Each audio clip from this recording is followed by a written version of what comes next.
Halo, saya Fesven. Thank you very much for watching this video. Teman-teman, kali ini kita akan bahas mengenai Hexa, BRIS, kemudian kita akan bahas mengenai LPKR. Habis itu kita akan bahas mengenai PTPA, KRAS, dan yang terakhir kita akan bahas mengenai MDKA. Analisa yang kita bahas kali ini itu bukan sebuah rekomendasi, namun lebih ke arah media untuk belajar, terutama bagi para newbie yang sedang belajar analisa dan belajar menjadi seorang trader. Kita akan menggunakan analisa dengan pendekatan Simple Make Indicator Analysis. Dan chart yang kita akan gunakan, kita akan ambil dari SMIA Bootfree. SMIA Bootfree ini adalah grup Telegram dengan free access chart yang Anda bisa lakukan kapan aja, di mana aja, hanya dengan menggunakan HP. Chart yang Anda butuhkan Anda bisa dapatkan. Kalau Anda tertarik, Anda bisa join di sini. Kalau Anda pengen belajar mengenai Simple Make Indicator Analysis, pendekatannya, Anda bisa cari buku saya di Google Play Store. Dan juga kalau Anda pengen belajar sampai ke scalping, bukunya ada di sana.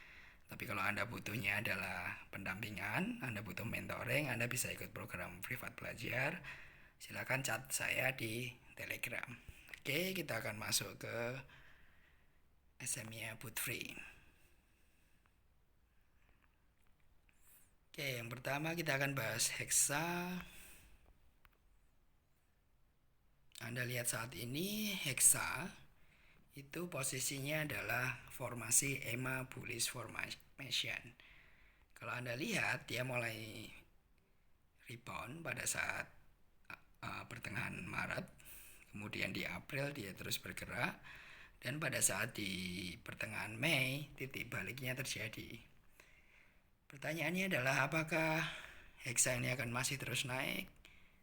Estimasi saya Hexa masih akan bergerak naik. Sampai ke level berapa? Possible kalau harus sampai ke 3200.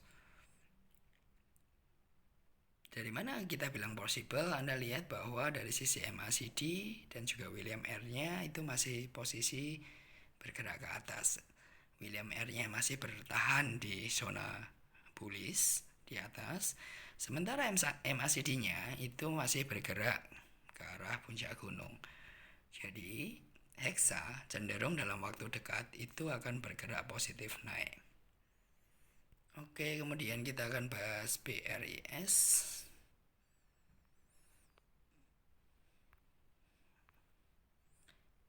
BRIS situasinya hampir sama dengan Hexa. Kalau kita lihat tadi, trennya adalah EMA bullish formation, di mana EMA 30 yang ungu itu berada di atas EMA 20 yang kuning, dan berada di atas EMA 30 yang biru, garis biru. Posisi EMA bullish formation ini cenderungnya kalau bergerak, dia hanya akan koreksi ke EMA 10, 20, 30. Artinya koreksi wajar terjadi, dia akan naik lagi. Sampai di level berapa dia akan posisi naik ke arah 330 itu juga sangat possible. Oke, Anda lihat William R-nya sama, posisinya posisi ke atas, masih di zona bullish. Sementara MACD-nya itu masih berada di atas gunung. Dalam waktu dekat, BRIS itu masih cenderung trend up atau bullish formation dan dia masih akan bergerak naik. Bila Anda tertarik, Anda bisa entry mulai dari sekarang. Jangan seluruh duit ditaruh, tapi pakailah metode split budget, jadi Anda bisa masuk bertahap sambil mengikuti trend up. Berikutnya kita akan bahas mengenai LPKR. Oke. LPKR situasinya itu sedang didorong naik. Ayo kita lihat di sebelah sini. Formasinya masih EMA bearish formation, namun dalam posisi transisi trend. Kalau pola seperti ini, cenderung nantinya pergerakan harga itu akan sideways dulu sampai titik formasi EMA-nya terbentuk. baru dia akan mengikuti bullish formation-nya.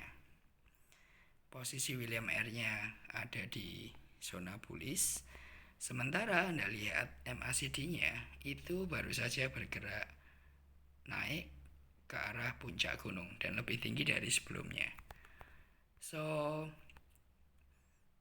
estimasi ke depan dia masih akan polanya sideways dulu, baru akan mengikuti tren bullish formation-nya untuk LPKR ini.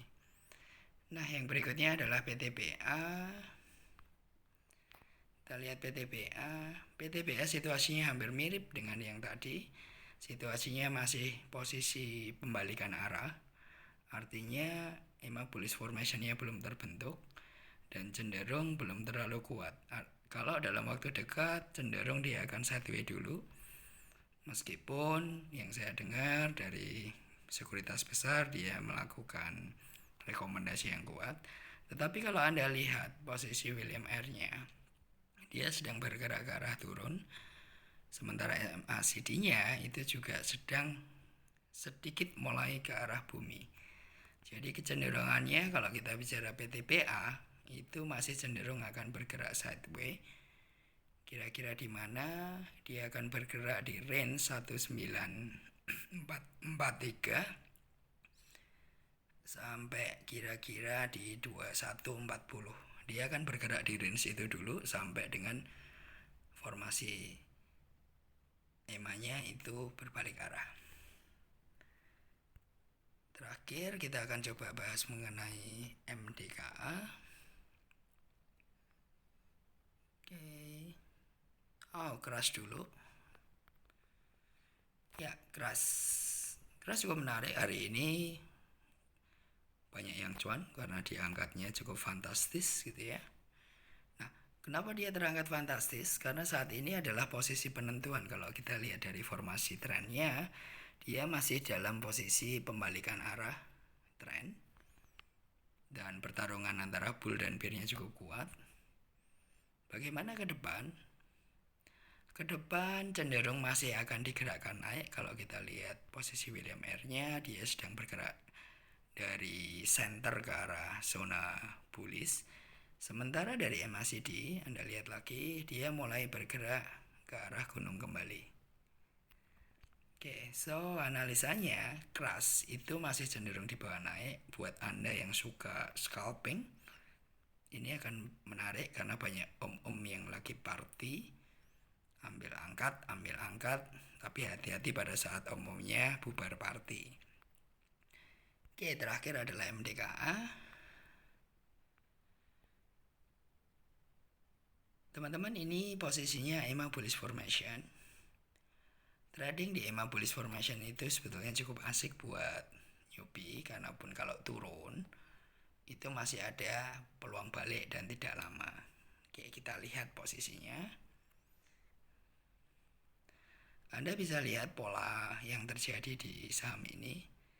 Ketika dia koreksi wajar dan turun, terjadi EMA bullish formation di gambar yang tengah, itu cenderung balik naik dan dia akan koreksi lagi. Posisi saat ini itu masih dalam posisi koreksi wajar, namun per hari ini dia udah mulai bergerak naik.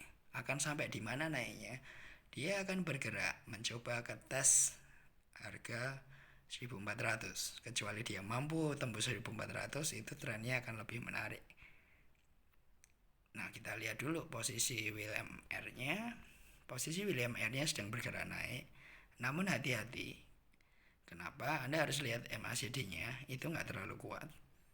Kalau besok dia MACD-nya juga bergerak kembali ke arah gunung, maka akan possible terjadi lompatan harga modal seperti yang hari ini terjadi.